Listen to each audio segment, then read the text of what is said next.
শুভ সকাল বন্ধুরা, রচনা লাইফস্টাইলের আরও একটি নতুন ভিডিওতে তোমাদের সবাইকে জানাই অনেক অনেক স্বাগত আর অনেক ভালোবাসা। তো কেমন আছো তোমরা সবাই? আশা করছি যে যেখানে আছো সবাই ভালো আছো, আর তোমাদের ভালোবাসায় আমিও অনেক ভালো আছি। তো অনেকগুলো দিন পরে দেখো আবার কিন্তু আমি আমার ঠাকুর আসনটা তোমাদের সঙ্গে শেয়ার করছি, মানে তোমাদের দেখাচ্ছি। অনেকগুলো দিন না ঠিকঠাক করে ঘরে পুজো দেওয়া হয়নি। বলতে পারো কিছু দিনের জন্য যেন জীবনটা একদম থেমে গেছিলো, সব কিছু একদম থেমে গেছিলো। তো আবার একদম ফুল এনার্জি নিয়ে ফুল দমে কিন্তু নিজের সংসারের কাজবাজে ফিরছি। তো সকাল সকাল উঠে আমার সমস্ত কাজবাজ হয়ে গেছে, স্নান করে পুজোটাও সেরে নিয়েছি। আর আজকে পুজো দেওয়াটা দিয়েই কিন্তু তোমাদের সঙ্গে ভিডিওটা শুরু করছি। আর ভিডিওটা কেমন লাগলো সেটা কিন্তু তোমরা কমেন্ট করে অবশ্যই জানিও। যদি ভালো লেগে থাকে তাহলে একটু লাইক করে দিও, কমেন্ট করে জানিও। আর যদি নতুন হয়ে থাকো আমার চ্যানেলে তাহলে কিন্তু একটু সাবস্ক্রাইব করে দিও। তো সকাল সকাল সমস্ত কাজবাজ সেরে নিয়েছি বলেই দিলাম, আর একটু বাইরের দিকে এসেছি। বাইরে না আজকে বেশ হাওয়া হচ্ছিল। আর এদিকে দেখছি আমার জবা ফুল গাছে কিন্তু আবার একটা কুঁড়ি হয়েছে। আর এই পাতাগুলোতে দেখো কত পরিমাণে গোবর দেওয়া হয়ে গেছে। এই রাস্তা দিয়ে সবাই ছাগল নিয়ে যায়, গরু নিয়ে যায়, আর এই গাছগুলোকে না খেয়ে ফেলে। ওই জন্য একটু গোবর দেওয়া হয়েছে। আর চলো তোমাদের একটা জিনিস দেখাই। এই যে দেখো, কী গাছ বলো তো এগুলো? নতুন লাগিয়েছি জানো তো। তো তোমরা একটু কমেন্ট করে জানিও, ঠিক আছে, কেউ চিনতে পারছো কি না।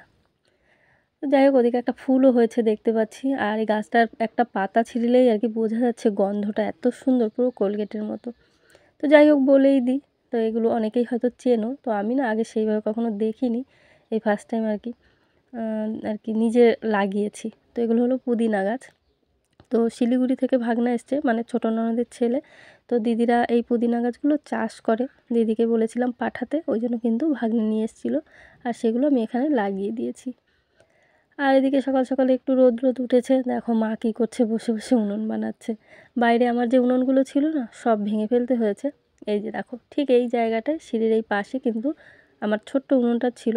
আর মা যেখানে উনুনটা বানাচ্ছে ওইখানে কিন্তু ওই যে পাইপের দুটো উনুন ছিল। তো জায়গার অভাবের জন্য কিন্তু এগুলো সব নষ্ট করে ফেলা হয়েছে, মানে ভেঙে ফেলা হয়েছে। যেহেতু লোকজন আসবে, একটা কাজের বাড়ি, বুঝতেই পারছো, উঠোনে খুবই কম জায়গা। ওই জন্য কিন্তু সব কিছু ভেঙে একদম সমান করে দেওয়া হয়েছে। আর এখানে যে আমার একটা তাঁবু দিয়ে আর কি ছোট্ট রান্নাঘর করা ছিল, সেটাও কিন্তু পুরোটাই ভেঙে ফেলা হয়েছে। তো যাই হোক, এখন তো শীতকাল, জল গরম লাগবে। ওই জন্য আমার উনুন না হলে একদমই চলবে না, ছেলে মেয়ের স্কুল রয়েছে। ওই জন্য মাকে বলেছি তাহলে তুমি আবার একটা উনুন বানিয়ে দিও। আর আগের উনুনটা মানে ভেঙে ফেলিনি, তুলতে গিয়ে আর কি ভেঙে গেছে। ভেবেছিলাম যে তুলে পাশে কোথাও রেখে দেবো, সমস্ত কাজ বাজ মিটে গেলে ওইটা আবার ঠিক করবো আর কি। তো সেটা আর হলো না, ওই জন্য মা এখন বসেছে একটা উনুন বানাতে। আর এদিকে অল্প কটা আমার দুষ্টু সোনা মাম্পির টুপি মোজা এগুলো ছিল, ওগুলো ভেবেছিলাম আগেই ধুয়ে দেবো, তো মনে ছিল না জানো তো। ওই জন্য এখন আবার ভিজিয়ে রেখেছি, একটু বেলার দিকে ধুয়ে দেবো। আর সকাল থেকে অনেকগুলো কাজই করেছি, সেইভাবে না ভিডিও করতে আজকে আর মনে নেই, যেহেতু অনেকগুলো দিন গ্যাপ দিয়ে দিয়েছি।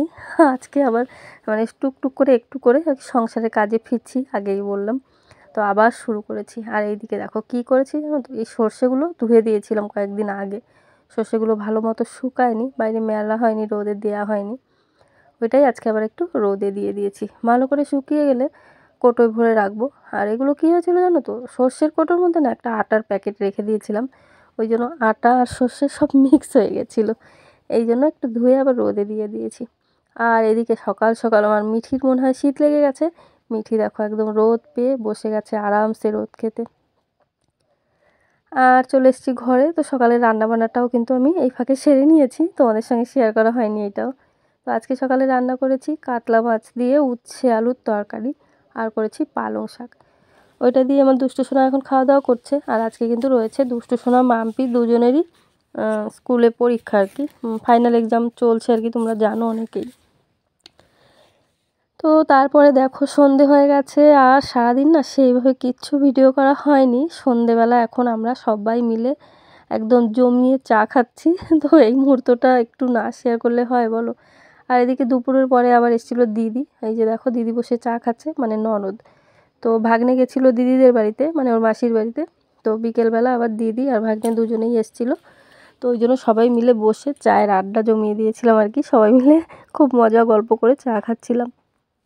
আর বসে বসে শুধু আড্ডা দিলেই তো হবে না বলো, রান্নাবান্নাটাও করতে হবে। তো সবাই মিলে আড্ডা দিলেও বাড়ির বউদের কিন্তু এইভাবে মানে ঘরে বসে বসে আড্ডা দিলে চলে না, সংসারটাকেও সামলাতে হয়। তো চলে এসেছি দেখো রান্না করতে, মানে রাতের রান্না।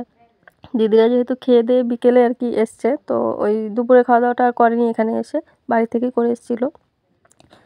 তো এখন আমি করব রাতের রান্না। আর রাতের রান্নার জন্য এদিকে বেগুন কেটে বেগুনের মধ্যে হলুদ, লবণ আর সামান্য একটু চিনি মেখে রেখে দিলাম।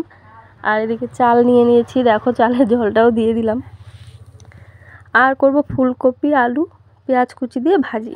আর এইটাই আর কি রাতের রান্নাবান্না। আর সকালে যে রান্নাগুলো করেছিলাম ওই তরকারিগুলোও না অনেকটা করে রয়ে গেছে, তো এইগুলো দিয়ে আর কি রাতে খাওয়া দাওয়াটা হবে। আর দিদি আবার বলছে যে দিদি ভাত খাবে না, রাতে খাবে রুটি। তো ওই জন্য কিন্তু দিদির জন্য করবো আবার রুটি।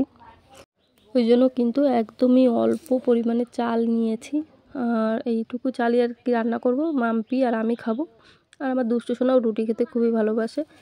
আর দিদি, মা আর আমার দুষ্টু সোনা তিনজনে খাবে রুটি, মাম্পি আর আমি খাবো ভাত। তো এইটুকুই আর কি রান্নাবান্না। আর নুন, হলুদ, চিনি এইগুলো দিয়ে বেগুন ভাজি তো সবাই কম বেশি এখন করে, সবাই জানে। তো বেগুন ভাজতে ভাজতে আমি আমার মতো করে একটা ছোট্ট টিপস দিয়ে দিই। তো এইভাবে নুন, হলুদ, চিনি বেশ খানিকক্ষণ মাখিয়ে নেওয়ার পরে অনেকেই কিন্তু বেগুন এইভাবে ভাজে যে গ্যাসটা, মানে তেল গরম করে গ্যাসটা একদম কমিয়ে দিয়ে তারপরে কিন্তু বেগুনগুলো দিয়ে ঢেকে দেয়। তো আমি ঠিক একটু অন্যভাবে করি, মানে আমি আমার মতো করে করি, এটা কারোর কাছ থেকে শেখা না। তো তোমরাও এইভাবে ট্রাই করতে পারো, মানে তেলটা গরম হয়ে গেলেও গ্যাসটা পুরো ফুল রেখে বেগুনগুলো দিয়ে কোনো রকম ঢাকাঢাকি করতে হবে না। এইভাবে ভাজলে কিন্তু দেখবে বেগুন থেকে তেলটা পুরো ছেড়ে যায়, মানে বেগুনটা যখন তুলে নিচ্ছি বেগুনে কিন্তু একদমই তেল থাকে না, মানে ওইভাবে ঢাকারও দরকার নেই আর গ্যাসটা কমানোরও দরকার নেই। তো দেখো আমি এইভাবেই করি, তো তোমরাও একটু ট্রাই করে দেখো। আর যদি আমার মতো হয় তাহলে কিন্তু তোমরা কমেন্ট করে অবশ্যই জানিও। তো রান্নাবান্না সব কিছু কমপ্লিট হয়ে গেছে, আর আমি কিন্তু এই ফাঁকে আটা মেখে রুটিটাও করে নিয়েছি। আর আমার দুষ্টু সোনা দেখো ছোট্ট একটু আটা নিয়ে, মানে অল্প একটু আটা নিয়ে ছোট্ট একটা রুটি বেলেছে।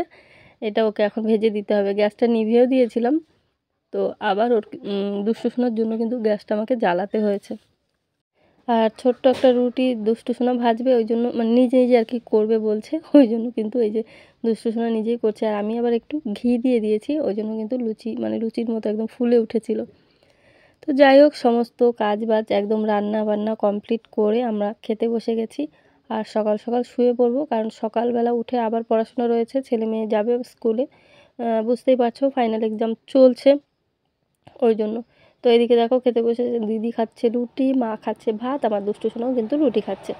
আর মাম্পি আর আমি একটু পরেই খাবো। শীতটাও বেশ অনেকটাই পড়েছে, ওই জন্য বেশি রাত করে লাভ নেই। এখন কিন্তু মোটামুটি 9টা মতো বাজে। তো খাওয়া দাওয়া করে তারপরে কিন্তু আমরা শুয়ে পড়বো। আর ভিডিওটা আজকের মতো এখানেই শেষ করে দিচ্ছি। আর অনেক দিন পরে ভিডিও করছি, গলাটারও মানে অবস্থা খুবই খারাপ, তবু চেষ্টা করলাম। তো তোমরা কিন্তু অবশ্যই দেখো, আর ভিডিওটা কেমন লাগলো কমেন্ট করে জানিও। চলো টাটা।